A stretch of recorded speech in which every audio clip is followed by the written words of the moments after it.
اللہ الرحمن الرحیم اہدنا الصراط المستقیم صراط الذین انعمت علیہم غیر المغضوب علیہم ولا الضالین۔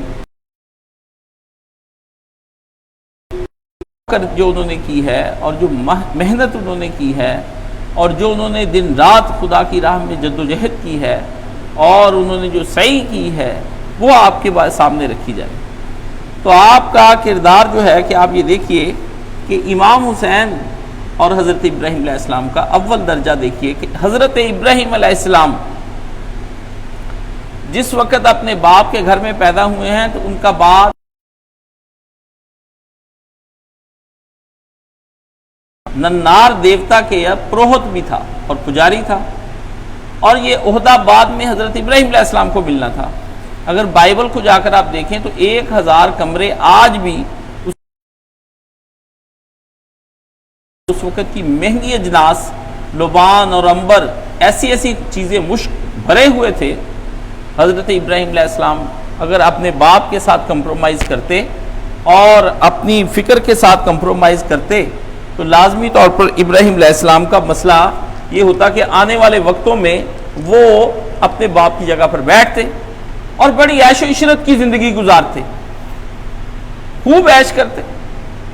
وہ ایک پجاری جو اس وقت آپ ان کو دیکھ سکتے ہیں کہ ہندوؤں کے ہاں جو اس وقت بڑے پجاریوں کے پاس دولت کے ڈھیر ہیں اور ان کی اربوں روپے کی جو جائیداد ہیں وہ عموماً آپ دیکھ سکتے ہیں کہ انٹرنیٹ پر موجود ہیں، اور ان سارے پجاریوں کی عیش و عشرت اور ان کے وہ رکھ رکھاؤ اور وہ ان کا پوری زندگی میں اپنے آپ کو انجوائے کرنا، یہ سارا وہاں پر موجود ہے، اور اس میں جنسی طور پر بھی اسودگی ان کو ملتی ہے، بدن کے طور پر بھی اسودگی ان کو ملتی ہے، مالی طور پر بھی وہ راحت اٹھاتے ہیں، اور وہ دنیا کو سبق دیتے ہیں فقر کا اور خود زندگی گزارتے ہیں امیری کی۔ یہ ساری چیزیں وجہت وجہی للذی فطرنی فی السماوات والارض، میں نے اپنا رخ تو کر تمام سمت کو چھوڑ کر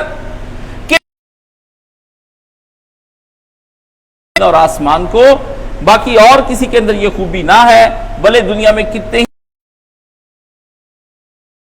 نہیں کیا، میں اس رب کی طرف اپنا رخ کرتا ہوں۔ میں نے ہی یہاں پر حضرت ابراہیم علیہ السلام کا معاملہ بھی یہی ہے۔ ابراہیم علیہ السلام نے بھی اپنے اس شرف کو، اپنے اس منصب کو، اپنی اس جاہ کو اور اپنی اس اعلیٰ جو ان کو وہاں پہ گدی ملی تھی کی قبر نہیں، اور وہ خدا کے بعد ان کے مقام کا یہ عالم ہے کہ بزرگ تو ہی قصہ مختصر کہ یا اللہ خود تیرے اللہ کے بعد نبی کریم صلی اللہ علیہ وسلم کا زمین پر مقام، شانیں ساری ادھر ختم ہو جاتی ہیں، تو اس کے بعد کس کی گدی دنیا کے اندر چلنی تھی؟ مگر امام حسین علیہ السلام نے اپنے نانا کی طرح اور اپنے ابراہیم علیہ السلام کی طرح آزمائشوں سے گزرنا تھا، تو امام کو مدینے میں ایک مقام حاصل تھا۔ ظاہر ہے جو لوگ حج کو جاتے ہیں تو وہ لازمی مسجد نبوی کی بھی زیارت کرتے ہیں اور ساتھ جاتے ہوئے روضہ رسول کی بھی زیارت ان سے ہو جاتی ہے۔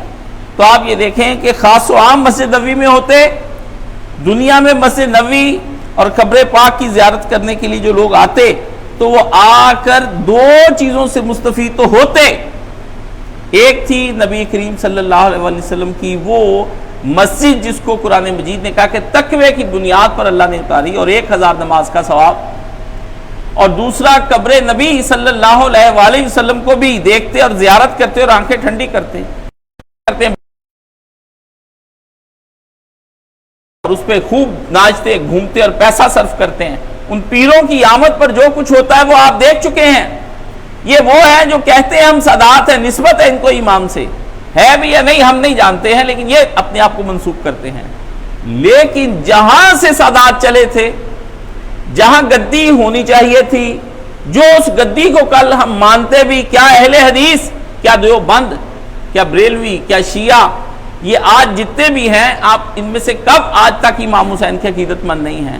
اور آپ اپنی نسل کے لیے ایک راستہ بنا کر جاتے کہ تم میرے بعد زین العابدین اس گدی پر بیٹھنا، وہ امام باقر کو کہتے، وہ جعفر صادق کو کہتے، اور گدی آگے سے آگے آج تک چلتی رہتی، اور سادات کے وجود سے پورا مدینہ بھرا ہوتا، اور ہم سب جا کر اس سادات کو دیکھتے، اور امام حسین وہاں پر بیٹھ کر جس طرح شیعہ کے علماء خمس کھاتے ہیں، تو امام حسین اس میں سے سہم امام جو ہے، امام کا جو حصہ ہوتا ہے وہ امام حسین کو جانا تھا، ٹھیک ہے؟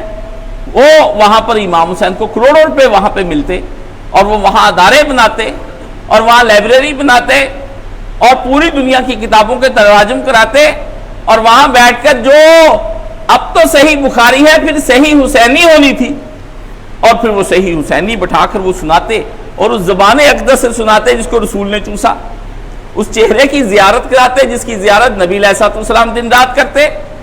مگر امام حسین نے اپنے اس منصب کو، جو مرجیت کا منصب تھا، یعنی جہاں رجوع کیا جاتا ہے، جیسے شیعہ کے ہاں عہدہ مرجیت ہے کہ مرجع بنتے وہاں پر بہت بڑے، اور بیٹھ کر آپ اپنی زندگی وہاں گزار دیتے، مال بھی آتا، منصب بھی وہاں پہ رہتا، مگر ہوا کیا؟ پھر توحید خالص نہ رہتی، پھر توحید خالص نہ رہتی۔ امام حسین نے وہاں سب کچھ چھوڑا اور ہجرت فرما دی۔ اب یہ دیکھیے، حضرت ابراہیم علیہ السلام نے بھی سب کچھ چھوڑا اور توحید کے لیے ہجرت انہوں نے اختیار کی، یعنی عہدہ چھوڑا توحید کے لیے حضرت ابراہیم علیہ السلام نے، امام حسین نے بھی عہدہ چھوڑا، وہ بھی اس سے ختم ہوا، کی طرف ہجرت کر جاتے ہیں۔ جہاں سے صدیوں پہلے ابراہیم علیہ السلام چلے وہیں کی طرف رخت، وہ دین بچانے کے لیے اس طرف کو آئے، یہ بھی دین بچانے کے لیے اس طرف کو گئے۔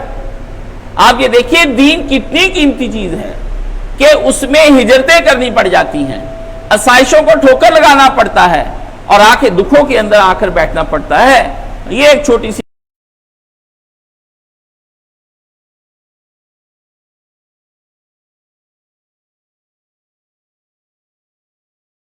گرمی ہے، اس کے باوجود پنکھے چلتے ہیں، آپ کو کولر ملے،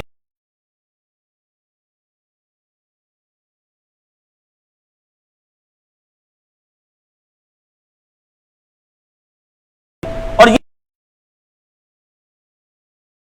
نہیں ہوئی ہیں، مگر اس وقت کہاں دکانوں کا ایسا تصور ہوتا تھا؟ کھانے کی چیزیں آپ کو کہیں نہ کہیں سے مل سکتی ہیں، اگر زیادہ راہ ختم ہو گیا تو موت ہے، اور آج راستے بنے ہوئے ہیں تو موت ہے، اس کے بعد کچھ نہیں ہے۔ مگر ابراہیم علیہ السلام وہاں سے ہجرت کرتے ہیں۔ اچھا، ابراہیم علیہ السلام نے دو لوگوں کے ساتھ ہجرت فرمائی۔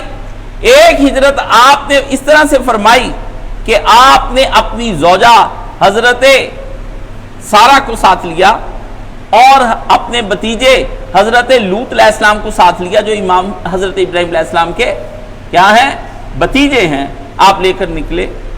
امام حسین نے بھی اپنی ہجرت فرمائی، اور اپنے قاسم کے ساتھ فرمائی، بتیجے کے ساتھ ہجرت فرمائی، اپنے علی اکبر کے ساتھ ہجرت فرمائی، اور اپنی بی بی رباب کے ساتھ ہجرت فرمائی۔ وہاں تو خواتین کی کوئی تعداد کم ہے حضرت ابراہیم علیہ السلام کے، لیکن یہاں پر حضرت امام حسین علیہ السلام کی جو ہجرت ہے، اس میں خواتین کا ایک جمع غفیر امام حسین کے ساتھ جا رہا ہے۔ اب دیکھیے کہ کیسے بدکاری، تو ان صلاتی وطن جو کا اصل منشا ہے وہ جاتا رہا۔ تو یہ آ کر نماز بھی پڑھ رہا ہے 5 وقت خدا کے حضور، اتنی فکر ہے کہ قضا نہ ہو جائے، اور گاڑی کو روک کر نماز ہے، اور جاتا ہے جب وہاں پر تو وہاں قصر ادا کرتا ہے۔ تو شوق عبادت عادت بن گئی ہے، جو ایسی عبادت جو گناہ نہ آپ کا چھڑا سکے، وہ آپ کی عادت ہے، وہ عبادت نہیں ہے۔ تو جو عادت کی عبادت ہے یہ قابل قبول نہیں ہے، یہ رد کی جائے گی، اسی لیے کہ ہر دفعہ آپ کو عبادت کے لیے اثر نو تجدید عہد کرنا پڑے گا۔ ہر دفعہ آپ نے ایک دفعہ صدقہ دیا تو اب یہ بھی کہہ سکتے کہ ایک دفعہ میں نے ارادہ کر لیا تو اب بس جب میں صدقہ دوں یا اللہ اس کو یہی قبول فرما، نہیں فرمایا، اثر نو تجدید عہد کرو، پھر تم سے یہ صدقے قبول کیے جائیں گے۔ اب آپ مجھ سے اس کی مثال پوچھیں گے تو میں آپ کے سامنے پھر دہراتا ہوں۔ اذان آپ کو دن میں 5 بار ہی دینی پڑے گی نماز کے لیے، بھئی صبح کی اذان دی پھر بعد میں ضرورت کیا ہے؟ ابھی تم نے نماز پڑھی ہے اور اذان کے بعد جو نوافل پڑھے بیٹھ جاؤ، اب تم دوبارہ سے تجدید عہد کے لیے تم سے اقامت اور تکبیر کہلوائی جائے گی کہ اب فرض پڑھنے لگے ہو، اب کھڑے ہو جاؤ. وہ نیت نہیں، نیت اس کو دہرانے، کلمے دہرانے کا نام نیت ہے. آپ کہتے ہیں کہ وہ نیت تو جعلی بنی ہوئی کہ 2 رکعت نماز میں ایسے کروں گا اور ویسے کر لوں گا. اس کا اثر نو تجدید عہد کرنا پڑے گا. اس لیے یہ مختصر سا یہاں رکھیے، یہ ایک لمبا موضوع ہے، اس پہ گفتگو، لیکن چونکہ مجھے موضوع کو سمیٹنا ہے تو یہاں پہ گفتگو اور جائیے. امام حسین علیہ السلام نے اپنی شوق عبادت کو عادت نہیں بننے دیا، عادت نہیں بننے دیا. آئیے پہلے عبادت ابراہیم علیہ السلام دیکھتے ہیں. ساری عبادات کا جو سب سے بڑا جامع العبادات ہے اس کے بارے میں کہا جاتا ہے کہ حج سب سے بڑی جامع العبادات ہے. حج کے اندر آپ نماز بھی پڑھتے ہیں اور 9ویں کا روزہ بھی رکھنے کا آپ کو موقع مل جاتا ہے، اور جو رکھتے ہیں وہ بڑا درجہ رکھتے ہیں، اور اس کے اندر آپ کا پیسہ بھی حج کے اندر لگتا ہے، انفاق فی سبیل اللہ بھی اس کے اندر ہوتا ہے، اور محنت جہاد والی جد و جہد، آنا جانا، حاجیوں کا دماغ گھوم جاتا ہے وہاں پر جا کر، اور خوب مشقت ہوتی ہے. یہ سب سے بڑی عبادت ہے. عورتوں کا جہاد کہا گیا ہے، لیکن عزیزو اب تو یہ مردوں کا بھی جہاد یہی ہو گیا ہے. تلواروں کے جہاد اب تو کہاں ہوں گے. ہم تو اپنی نسلیں نہ بچا سکے، کفار کو جا کر ہم کیا نپٹیں گے؟ جا کر کے گھر والوں سے نپٹ نہیں سکتے، ہم اپنے آپ سے نپٹ نہیں سکتے ہیں. اس لیے کفار کے معاملے کو پرے رکھیے. یہ مرد اور عورتوں کا جہاد ہی ہو گیا ہے. اللہ کے نبی نے کہا تھا عورت جہاد پر نہ جائے، وہ حج پر جائے اپنے محرم کے ساتھ تو وہ کیا ہو جائے گا؟ وہ اس کا جہاد لکھا جائے گا. ایک عورت یہی کر سکتی ہے، اور اس کے لیے یہی سب سے اہم اور اچھی بات ہے. اب حضرت ابراہیم علیہ السلام کو اللہ نے کہا آپ میرے گھر بنائیے، وَطَہِّرْ بَيْتِي، میرے گھر کو صاف رکھیے. کن کے لیے؟ طواف کرنے والوں کے لیے اور اعتکاف کرنے والوں کے لیے. تو ابراہیم علیہ السلام نے اپنی شوق عبادت میں یہ اپنی حج کو اپنی عبادت بنایا. مگر ابراہیم علیہ السلام، آپ کو پتا ہے کہ ابراہیم علیہ السلام نے، اللہ نے ابراہیم علیہ السلام کو بھی حکومت دی. یہ آپ کے لیے آج چنبے کی بات ہوگی. ان کو بھی امام بنایا. جب کہا کہ میں تجھے امام بنانا چاہتا ہوں لوگوں کے لیے، تو ابراہیم علیہ السلام کو 3 علاقوں کی حکومت دی. ایک علاقہ مکہ کا، ایک اردن کا جہاں حضرت لوط علیہ السلام تھے، اور ایک وہاں پر اسحاق کو اپنے ساتھ رکھا ہوا تھا ابراہیم علیہ السلام نے.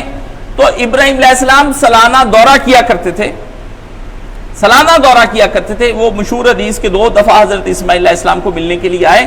وہ اس دورے کا ہی سلسلہ کار تھا. اور دیکھیے عجیب بات ہے کہ لاکھوں میل کا سفر کرنے کے بعد ابراہیم علیہ السلام آئے ہیں، بیٹا گھر میں نہیں ہے، اور وہ رکے نہیں.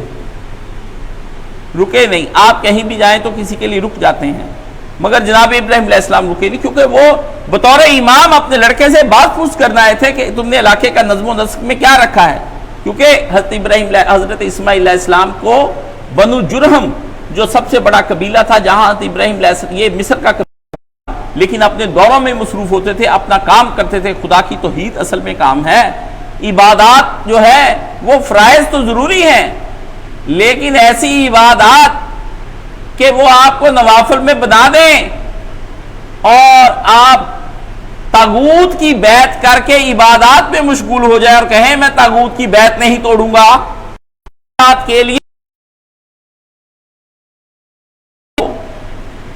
خدا نے تو انسان کو انسان کے حقوق دینے کے لیے، اور کوئی پامال کر رہا تو اس کا ہاتھ پکڑنے کے لیے خدا نے بنایا ہے. فرمایا ظالم کی مدد بھی کر، رسول نے کہا، اور مظلوم کی بھی کر. کہا اے میرے پیارے رسول، آپ پر لاکھوں کروڑوں درود. یہ فرمائیے ظالم کی تو میں، مظلوم کی تو مدد کروں گا، ظلم سے بچاؤں گا، ظالم کا کیا کروں؟ فرمایا ظلم سے روک اس کو، اپنے بھائی کو ظلم سے روک. یہ ہے اصل چیز. ہاں، لیکن یہ روکا اس وقت، اس کا سب سے بڑی روک کیا ہے کہ اقتدار ایک سلطان عادل کے ہاتھ میں ہو، اور مسلمانوں پر فرض ہے کہ وہ ایسا نظام بنائے کہ جس میں ایک سلطان عادل ان کے ہاں موجود ہو. وہ سلطان عادل، وہ امام عادل خود بھی جنت میں جائے گا، تم کو بھی جنت میں لے کر جائے گا. یہ ایک مسلمانوں کے گروہ پر یہ لازم ہے کہ اگر ایک ادھر جہاد کر رہا ہے کفار کی سرحد پر، تو دوسرا گروہ اپنی سرحدوں میں مقید شیاطین سے جنگ کرے، اپنی سرحدوں میں رہنے والے باطل سے جنگ لڑے، اپنی سرحد میں شر پھیلانے والوں کے ساتھ جنگ لڑے.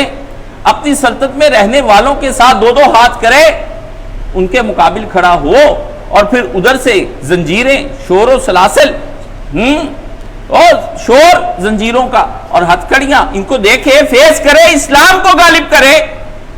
آئیے اب دوسری طرف چلتے ہیں۔ جناب حسین علیہ السلام میری حد تک تو 40 حج ہیں، آدمی 25 لکھتا ہے، کہتے ہیں کہ امام نے 25 حج اپنی سواری پر کیے اور پیدل آپ نے 15 حج کیے ہیں۔ مدینہ سے چلتے تھے۔ اہل بیت رسول کی بھائی عبادت کا تو کوئی صحابی بھی اتنا ان کے برابر نہیں آ سکتا، یہ تو ہم نے سب لوگوں کا دیکھ لیا ہے۔ جتنی اہل بیت رسول نے عبادت کی ہے اتنا کوئی دیگر صحابہ نہیں کر سکے ان کے مقابلے، اللہ نے ان کو الگ دی۔ جیسے امام زین العابدین کے بارے میں ایک صاحب کا کہنا ہے کہ میں جب امام کے پاس گیا، یا تو آپ تلاوت قرآن مجید میں مشغول تھے،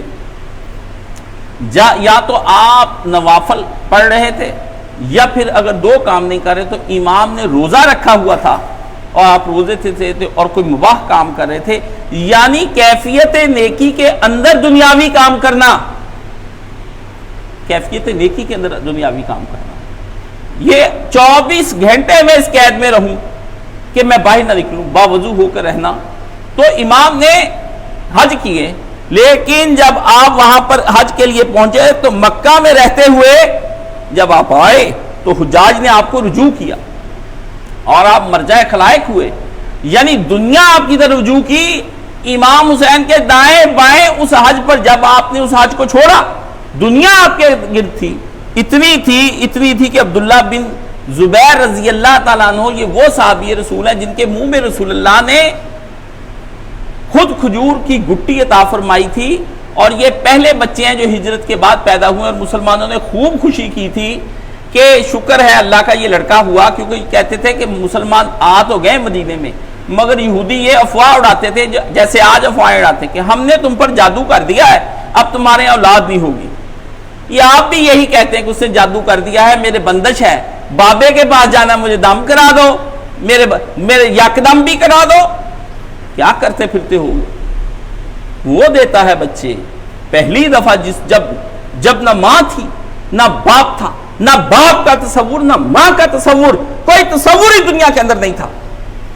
اللہ اللہ اللہ، مجھے تو ایسے غیرت آتی ہے اس بات کو سن کر کے کہ جب ماں کا تصور نہیں تھا اور باپ کا تصور نہیں تھا، اس رب نے بن باپ کے بن ماں کے آدم کو پیدا کر دیا۔ تم تو ابھی ماں اور باپ ہو، پھر بھی اسے نا امید ہو، پھر بھی اسے نا امید ہو۔ ہم تو اس وقت نا امید نہیں اس خدا سے ہوئے کہ جب اسے ادھر سے گارا پکڑا اور ادھر سے پانی پکڑا، اس کو ملا کر کے اس میں روح پھونک دی اور وہ جیتا جاتا انسان آدم ہو گیا اور حوا ہوگی بن ماں اور بن باپ کے۔ تو یہاں ماں باپ ہوتے ہوئے بھی خدا پر بھروسے ٹوٹ جائیں تو اس کے علاوہ، شرک کے علاوہ کیا فتویٰ لگایا جائے یہاں پر؟ تو امام حسین علیہ السلام وہاں پر پہنچے تو حضرت عبداللہ بن زبیر یہ چاہتے تھے کہ رضی اللہ تعالیٰ عنہ کہ انہوں نے بھی انکار بیعت یزید کیا تھا، مگر شخصیت حسین ایسی تھی کہ عبداللہ ابن زبیر کی طرف رجوع نہیں کیا لوگوں نے۔ اب دیکھیں شہید عبداللہ ابن زبیر بھی یزید کے حکم پر ہی ہوئے ہیں، کیونکہ مکہ اس نے کر دیا تھا لیکن اس کے ہوتے نہیں ہوئے، حکم دے دیا تھا۔ لیکن جو کربلا کو دوام حاصل ہے وہ عبداللہ بن زبیر کی، میں ہی شہادت آپ کو سناؤں تو سناؤں، ورنہ نواسب سے جا کر پوچھنا کہ 61 ہجری سے لے کر 71 ہجری تک مکہ پر کس کی حکومت تھی؟ یزید کی تو حکومت ہی نہیں تھی۔ ہاں، بیعت توڑ چکے تھے لوگ اس کی۔ یہ نواسب آپ کو یہ تاریخ نہیں بتائیں گے۔ آئیے دوسری جانب، تو جس چیز کو عبداللہ ابن زبیر رضی اللہ تعالیٰ عنہ ترستے تھے وہ چیز حضرت حسین علیہ السلام کے قدموں میں گری ہوئی تھی۔ لوگ روز آتے تھے، کس سے ملنے چاہ رہے ہیں؟ سبط رسول سے۔ کس سے ملنے جا رہے ہیں؟ صورت رسول سے۔ ملاقات کس سے کر کے آئے ہو؟ سیرت رسول سے۔ دیکھا کس کو ہے؟ جس پر رسول خوش ہوا، ہاں ہو جا ہے۔ کس سے ملے؟ وہ جس کو اپنے سجدے میں اپنے کاندھوں پہ بٹھایا، وہ جس کی وفات سے پہلے بھی رسول رویا اور جس کی وفات کے بعد بھی رسول رویا۔ تو یہ باتیں دنیا کو پتا تھی کہ کون وہاں پر بیٹھا ہوا ہے۔ تو جناب حسین علیہ السلام وہاں پر موجود تھے اور مرجیت پوری دنیا سے حاجی وہاں پر آئے ہوئے تھے، اور امام حسین درمیان میں پھول گلاب کا اور آس پاس بلبلوں کی فوج چمن کے تخت پر. جس وقت شاہ گل کا تجمل تھا ہزاروں بلبلوں کی فوج تھی, ایک شور تھا, گل تھا. تو ایسے میں امام حسین کو پتا چلا کہ یزید کے نے کچھ لوگوں کو بھجوایا ہے اس بنا پر کہ آپ کو حالت احرام میں حاجی آئے, جیسے آج بھی بڑے بڑے شیاطین حاجی مانگنے کے لیے وہاں احرام باندھ کر جاتے ہیں, اور زنا کرنے کے لیے فلپائن اور مصر کی لڑکیاں آتی ہیں تو وہ زنا کرنے کے لیے یہاں سے جاتے ہیں, وہاں یہاں سے آپ کو حج کا ہی بتا کر جاتے ہیں. تو بدکار لوگ اس وقت بھی کچھ آئے ہوئے تھے, تو امام کے بھی اپنے ماننے والے تھے, امام باخبر تھے, وہ بھی باخبر تھا, یزید بھی باخبر تھا, مدینہ بھی باخبر تھا, مکہ کوئی اس طرح سے نہیں گمنام نہیں ہوئی. شہادت گمنام نہیں ہوئی ہے. شہادت کا تو جتنا چرچا تھا اس سے ڈر کر صحابہ نے امام حسین کو روکا کہ آپ جا رہے ہیں اور آپ کو یزید قتل کر دے گا, وہ آپ کا کوئی بھی منصب ذہنی طور پر تسلیم کرنے کو تیار نہیں. ہم نہیں چاہتے ہیں کہ آپ وہاں پر اس کے کوفہ جا کر کے, کوفہ کے لوگ بھی کوئی سارے کے سارے آپ کے ساتھ تھے, اس میں ادھر بھی اس کی پارٹی بیٹھی ہے. بے شک آپ کی پارٹی بھی ادھر ہی ہے, حسینی پارٹی بھی تھی, یزیدی پارٹی بھی تھی, لیکن یزید کے پاس چونکہ دنیاوی لاؤ لشکر تھا, اس نے اپنا کوفہ میں قبضہ کر لیا اور ساری حسینی پارٹی کو انہوں نے کریک ڈاؤن کر کے راتوں رات جیلوں میں دے دیا, جیسے آج حکومتیں دے دیتی ہیں. اس وقت ان کی حکومت تھی ساری. تو امام حسین علیہ السلام وہاں پر موجود تھے.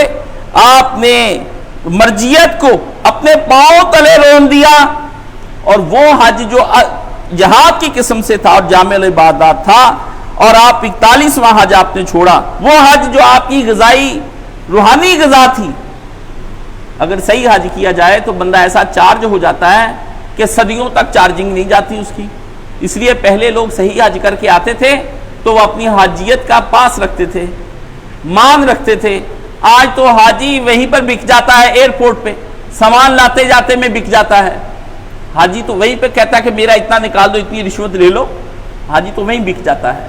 تو فرمایا جس کی مرجیت امام کے پاس تھی تو آپ نے اس وقت اپنی شوق عبادت کو بتایا کہ یہ عادت نہیں ہے, ورنہ آپ کہتے میں حج پورا کر کے جاؤں گا.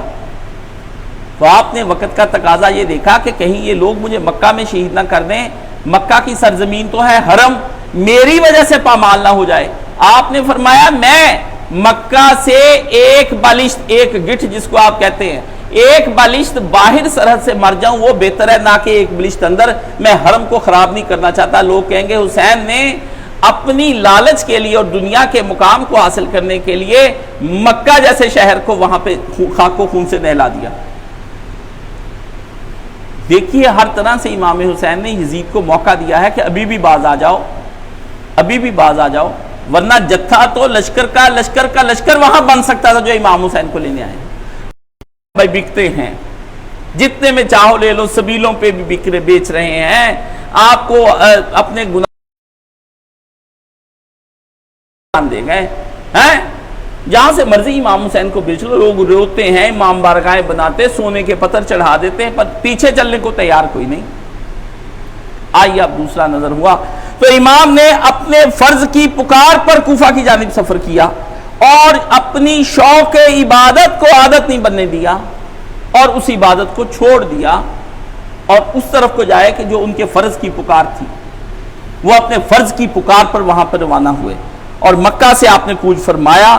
اور اگر آپ کا جنگ کا ارادہ ہوتا تو مکہ میں بیٹھ کر حجاج سے لشکر تیار کرتے اور کربلا کی جانب سفر کیا. کربلا پہنچ کر بھی آپ کو روک لیا گیا اور کوفے نہ جانے دیا, مگر اب آپ کی جنگ کا آغاز ہوا اور توحید کو مزید اجاگر کرتے ہیں.